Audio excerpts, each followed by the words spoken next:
गलवान के बाद एक बार फिर हिंदुस्तान के बलवानों ने चीन को पटखनी दी। भारतीय सेना से दूसरी हार ने चीन को बुरी तरह से बौखला दिया है।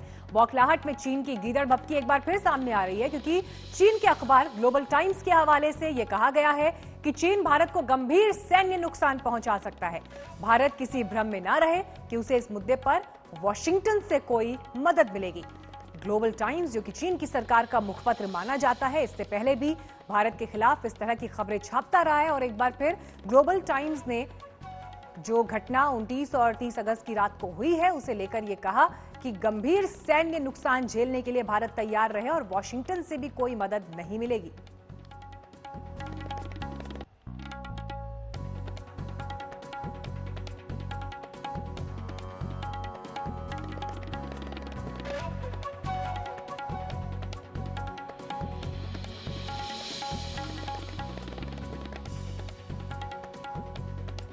ग्लोबल टाइम्स ने जो लिखा है वो आपको हम दिखा रहे हैं। 1962 जैसे नतीजों की गीदड़ भभकी दी है।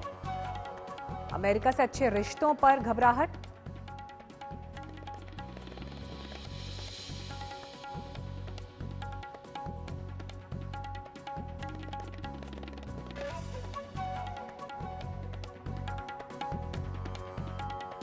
चीन की साजिश, धोखे और कायरता को हमारी सेना ने करारा जवाब दिया। शनिवार की रात जब पेंगोंग त्सो इलाके में करीब 200 चीनी सैनिकों ने घुसपैठ की कोशिश की तो उनको उत्तराखंड से भेजी गई बटालियन ने मार भगाया। वास्तव में हमारे जांबाजों ने चीन को खुली चुनौती भेजी है कि अगर वो नहीं सुधरे तो पहले जैसे जवाब मिला है उससे ज्यादा करारा जवाब आगे मिलेगा।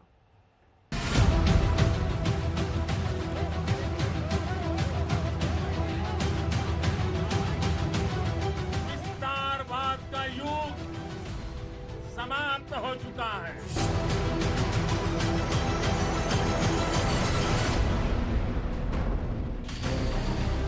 शनिवार की रात को कभी भूलेगा नहीं ड्रैगन, जब चीनी सैनिकों पर हुआ हिंदुस्तान का दे दनादन। तुम दबाकर भागे चीन के 200 सैनिक। जब घुसपैठ की कोशिश चीन को बहुत महंगी पड़ गई, नाकाम हुई चीन की गलवान पार्ट 2 वाली साजिश। चीन की हिमाकत देखिए कि एक बार फिर से 5 मई की रात वाली घटना को दोहराने की कोशिश की, जब उसने गलवान में चोरों की तरह घुसपैठ की थी। लेकिन 29 अगस्त की रात उसकी शामत आई थी, जो उसके 200 जवान पेंगोंग त्सो के पास घुसपैठ कर रहे थे। लेकिन हिंदुस्तान के पराक्रमी वीरों ने उन्हें खदेड़ दिया। गलवान घाटी में हुई चीनी साजिश और धोखेबाजी के बावजूद हिंदुस्तान चीन से बातचीत कर रहा था। बावजूद इसके कि चीन की नीयत और नीति को हिंदुस्तान अच्छे से जानता है। जिस वक्त चुशूल में कमांडर स्तर की बातचीत हो रही थी, उसी वक्त 29 और 30 अगस्त की दरमियानी रात चीन ने अपना असली रंग दिखा दिया। अब आप पेंगोंग त्सो के पास का वो इलाका देखिए जहां चीनी सेना का इलाज हमारे जवानों ने किया और जहां से उसके 200 सैनिक तुम दबाकर भाग खड़े हुए। तक जितना भी एक्शन था वो पेंगोंग के उत्तरी तट पे था, यानी कि नॉर्थ बैंक पे था। इस वक्त जो एक्शन हुआ है वो पेंगोंग के दक्षिणी तट पे हुआ, यानी कि साउथ बैंक पे हुआ है। मैं आपको ठीक उस जगह पे ले जाके दिखा सकता हूं जहां पर भारत और चीन की सेनाओं के बीच में ये जो सारा एक्शन है। आप इस तरफ नजर रखिए, ये जो लाल लाइन है ये लाइन ऑफ एक्चुअल कंट्रोल है। ये है पेंगोंग झील। 1/3 झील भारत में पड़ती है, 2/3 जो झील है वो चीन में पड़ती है। और चीन ने पहले यहाँ पे line of actual control cross की थी और भारत की जो जमीन है उसमें एंटर करने की उन्होंने कोशिश की थी। ये तो 29-30 की रात को चाइना ने इस इलाके को क्रॉस करके भारत की तरफ घुसने की कोशिश की, जो कि सेना की प्रेस रिलीज में लिखा है कि चाइना ने स्टेटस को ऑल्टर करने की कोशिश की। यहाँ पे आप देखिए ये भारत की सड़क है, यहाँ पे भारत ने अपने बिल्डअप किए हुए, ये भारत की सड़क है। हमारे सैनिकों ने रात में देखा कि चीन एंटर करने की कोशिश कर रहा है। उसके बाद अब एग्जैक्ट जगह तो हम लोगों को इस वक्त नहीं मालूम, लेकिन जो कुल मिला के अंदाजा है वो ये है कि इस जनरल एरिया में ये झड़प हुई है।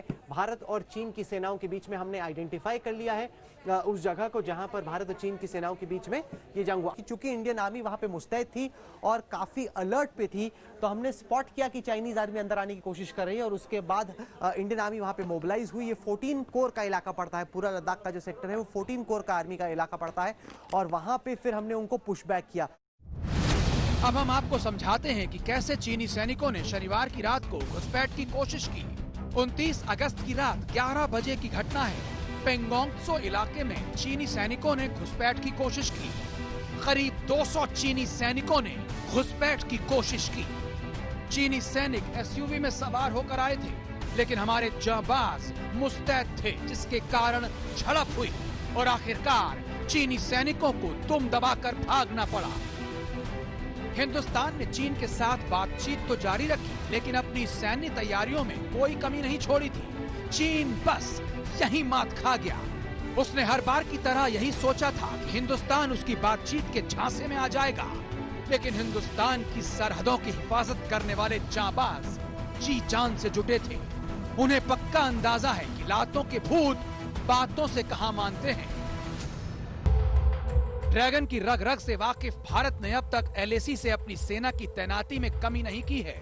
करीब 40,000 जवान मुस्तैद हैं, ताकि चीन की छोटी से छोटी गुस्ताखी का भी बड़ा जवाब दिया जाए और वो दोबारा हिंदुस्तान की तरफ आंख उठाकर न देख पाए।